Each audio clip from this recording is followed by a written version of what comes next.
welcome to the Charitable Gifting of Real Estate 101 for Nonprofits. My name is Alan Biles. I'm the Vice President of the Real Agents of Change, and I'll be taking you through a series of slides that outline and explain how you, as a nonprofit, can benefit massively from donations of real estate. First, I want to give you a warning up front. You cannot unlearn the truth. That is to say, once you know this and you see how powerful this is, we feel that you should be compelled to apply the information that you're about to receive. And if you do not, you're doing yourself as well as your donors a disservice. Now, the first question I want to ask really is, what would your nonprofit do with a donation of $550,000? It's a very important question. There's a lot of nonprofits that are struggling just to stay afloat. They do fundraisers and awareness campaigns and spend a lot of time and money just to rake in a handful of dollars. But $550,000 will be transformational for most nonprofits. Why $550,000? Well, that's the average size donation when it's in the form of real estate. Last year, the average was $556,000 on average per single donation. This is the book, Real Estate is Hot, Fundraising is Not, that Cami C.E. Baker just finished and was released last month in the month of June. And it is the workbook, the handbook from which all our teachings are basically coming from. So I highly, highly implore you to get a hold of that book and learn what's in it. This is Dr. Russell James from Texas Tech University. He's one of the foremost authorities on how nonprofits can improve their endowments through gifts of non-cash assets. And he wrote the foreword and basically, in essence, said the problem is action. People can understand the idea and nod their heads at the numbers, but then nothing, they don't act. The disease is inertia and fear. The cure, you're reading it right now, this book, in reference to Real Estate is Hot, Fundraising is Not. So the problem is that out of all the 1.5 million nonprofits in the United States, less than 0.5% actually take real estate in the form of donations. So if you were to actually show up at one of your local nonprofits with a cash gift of $500 in one hand, the deed to a property worth $500,000 in another, it's very unlikely they would actually accept the deed to that property. They'll just take the cash and thank you for your offer. So basically, there are three ways to give real estate to a nonprofit. The first two that I'm going to explain are two ways you probably already know. There's nothing very innovative or unique about these methods. So in the first scenario, the donor can sell the property itself and then pay all the taxes, including potentially capital gains tax. In this scenario, the nonprofit will receive the least amount of the proceeds of the donation, and the donor has the least amount of the tax write-off. This is the most inefficient way and the least beneficial to all involved. It is the worst way. So in this scenario, let's say the donor has a property worth $600,000. There's a $200,000 mortgage on it, and they want to give it to their nonprofit. So they sell it. They're going to pay a ballpark of $100,000 or more in taxes just on the sale of the property. So initially they would have had a $400,000 equity on it, which is now only $300,000 after taxes. And then once they complete the sale, they may want to actually take back $100,000 to offset the tax they just paid on that. Now you're down to $200,000 as a donation and a $200,000 write-off for the donor. This is very, very inefficient.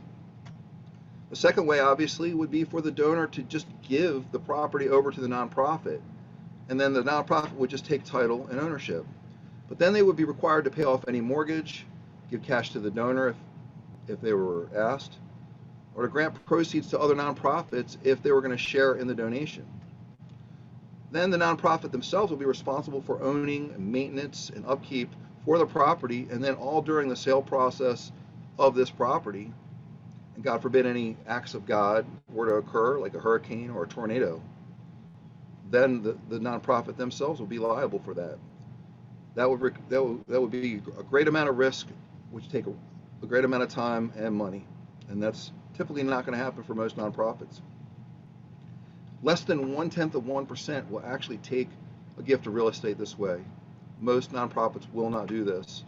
This is the hardest way, especially for the nonprofit. The donor gets off the title easily by giving the gift, but then the nonprofit, if they do take ownership, which is very rare, will actually do all the work in liquidating the property. There are good reasons why nonprofits won't do it either.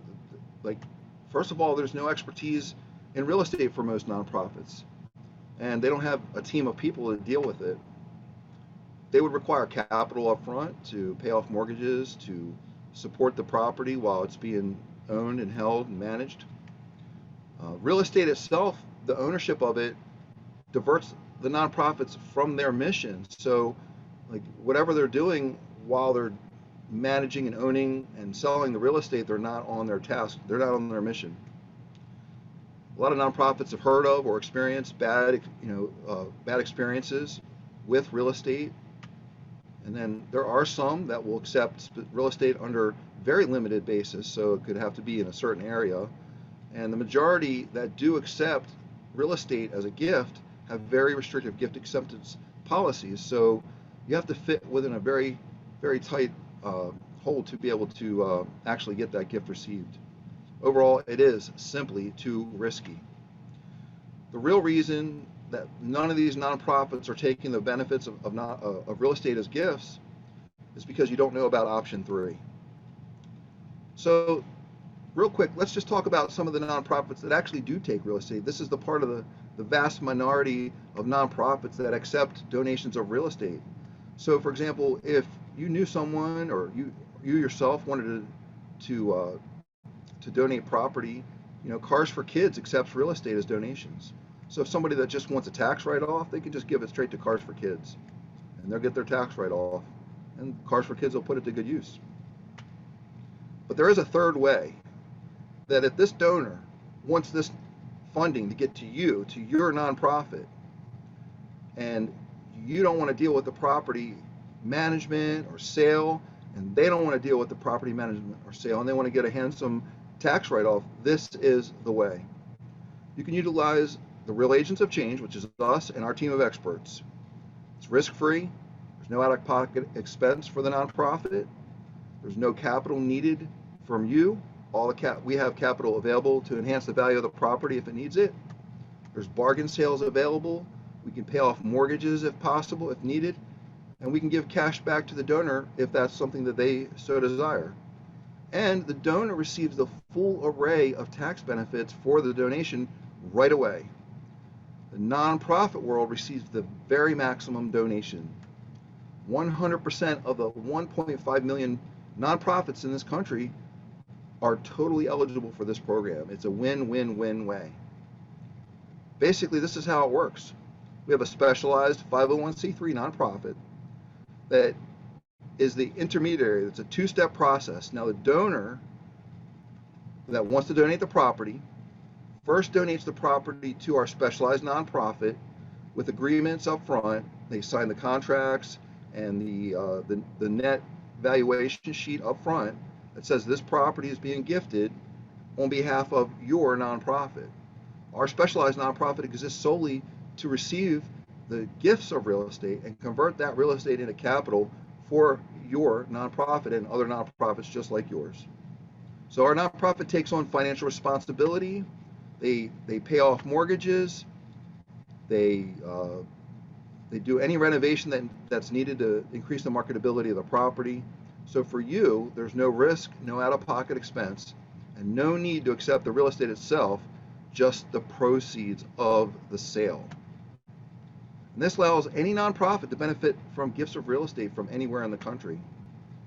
So I want you to understand, last year $9 billion was gifted in real estate. So other nonprofits are doing this. The average donation is $550,000, as I mentioned in the beginning. It's a very, very handsome donation. 18,000 or more donations a year are happening in the form of real estate. Your donors do not know that you can benefit from this. So a lot of nonprofits will say, well, we've never been offered a gift of real estate. Well, you've probably not been asking for it either, because you don't want to deal with it, because it's probably not in your Acceptance policies could be written right in your bylaws that we don't deal with real estate. Your donors are on other donors lists, and that if, if if that nonprofit that they're also helping to serve is accepting real estate and you're not, then you're out. Now, your donors are also looking for tax deductions, and tax deductions that they can get by donating real estate to your nonprofit are way more helpful and beneficial than they could by just giving cash. So really, it's incumbent upon you to let your donors know that they can do this. There is a benefit to them for giving real estate that they cannot get with cash. Your donors are eager to leave legacy. These types of donations are, like I said, transformational and make a huge impact on the community. They're also looking to plan out their planned giving, and real estate is a great ticket for that. Basically, the donations of real estate come in for your nonprofit. We do the rest. Simply, the only job for you as a nonprofit, once you really fully understand the process of how this works and how beneficial it is for you, is to get the word out, to let your donors know. You put it on your website, put it on your social media, include it in your emails, include it in your newsletters. If you're doing a fundraising campaign or an awareness campaign, it should go in all your marketing, your banners, or your any type of print that's going out there that your donors are going to read. You should let them know we can accept donations of real estate from anywhere. So you could be in Florida and the property could be in upstate New York. And that's going to create a whole nother layer of headache to even deal with that. Allow our specialized team of real estate experts, our specialized nonprofit, to handle that for you. Any size, our nonprofit has the funding available to pay off, large value real estate assets, and any type. It can be commercial, it can be residential, it can be raw land, as long as it's not a timeshare. If it has marketability, if it's marketable and has equity, it's a donation. So you can create funding right now and funding for later this year with charitable real estate. You can create a pipeline of funding for generations to come with this. As soon as you start putting it out there and donations come in, one donation, and then you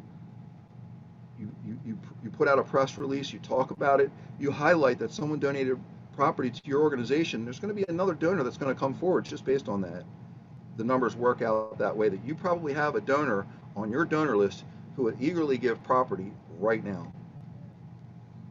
These are some examples that we like to highlight that are recent. This is a $15 million multifaceted gift of real estate in Illinois. This is the sale of a golf club in Illinois for $15 million. This is a $1.7 million real estate sale to fund the MLK Community Center endowment. So these are not properties that are abandoned, trouble, condemned, some gas station that's been run down in the middle of Route 66. This is a $7.5 million piece of real estate that's right now in the market in California. These are actual donations of real estate that are in the process right now. And then this is the big one. This was a $129 million gift to one organization, the Arizona Community Foundation.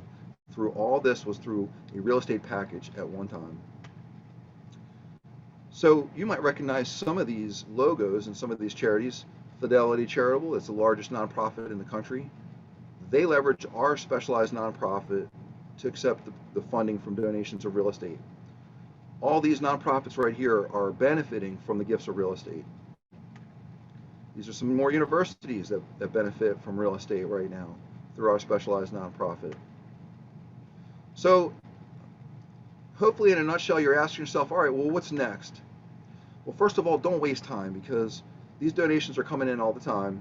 And then if one of your donors happen to be donating real estate to a nonprofit they know accepts real estate and you're not accepting it, well, you're out. Do your research. www.therock.com. We like to call it The Rock. It's THERAOC.com/documents. Here you can find a list of documents that outline the process. So a lot of times we hear, hey, do you have something we can take to the board? Right here is the answer to that. Number 3, communication is key. We want to communicate with you. We know this is the beginning of a relationship building. Please reach out to us if you have more questions. Cami C.E. Baker, she's the president. My name is Alan Biles. I'm the vice president. Here's our contact information.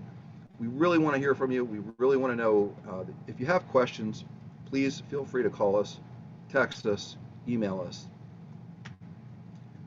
The 4th step is just take the funding. These gifts could come in without you even knowing about it. If the donor knew the process, they could initiate the process without even you being a part of it. The completion of the sale could happen and the grant would come in from our specialized nonprofit to you, and if the donor wanted to remain anonymous, you would just get an anonymous grant. So that's how little you actually have to spend dealing with it. And lastly, number 5, do what you were created to do. We want you to stay on mission. Even traditional fundraising takes you off task. All the planning, the investment, the time, the manpower. While you're doing all that fundraising, you're not actually accomplishing the mission that you were created to do. With charitable gifting of real estate, being able to receive this type of funding, you don't have to actually do specific fundraisers or awareness campaigns or have a team spend time and treasure and just have, all this work to go into raising this money. You just let your donors know. These are some links, very important links. We want you to take this down. www.therock.com/masterclass. This is our in-depth deep dive. It's the first and third Tuesday of every month at 11 a.m. Eastern Time. This is the most comprehensive information teaching that we have to offer. The master class is really huge, very important. therock.com/FAQs, where you can see and read a lot of the frequently asked questions. therock.com/donations. Here are some great examples of actual donations that came in and the stories behind them. therock.com/property evaluation. This is the first step towards a charitable gift of real estate. When the donor first brings a contribution to the table, the first thing they have to do is have the property evaluated, and this is an example of what that property evaluation looks like. therock.com/chapter 1. Here you can get the first chapter of Real Estate is Hot, Fundraising is Not, for free. And this is our Facebook group for the Real Agents of Change. And this is Cami C.E. Baker's LinkedIn page. So I'm going to leave this up here for a minute, let you all take these links down, screenshot it, whatever you got to do.